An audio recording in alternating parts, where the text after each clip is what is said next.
Guys, ito lang mamayang kakainin natin. Ang palay na may itlog. Dami yan. Yan o. Sarap yan. Pag ako nagluto, syempre masarap. May konting sabaw. Ayan lang, gulay lang. Walang kanin. Walang kanin-kanin mamaya.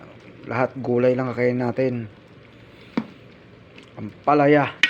Mas mapait. Yan.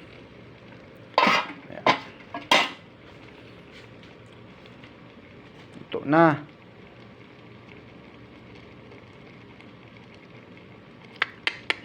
Masarap yan. Binunot ko na yan.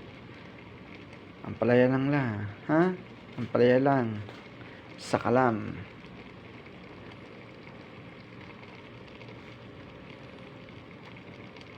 Sarap nito kung may konti pang baboy. Next. Sa next. Lalagyan natin baboy.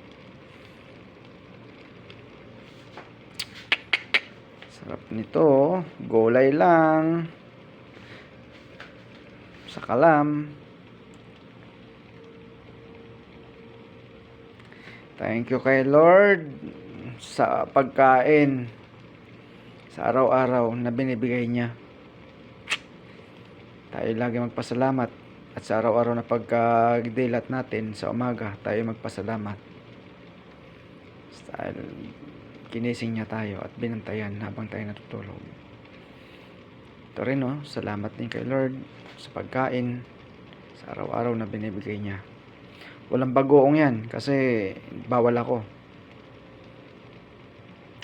Kaya ang palaya lang yan.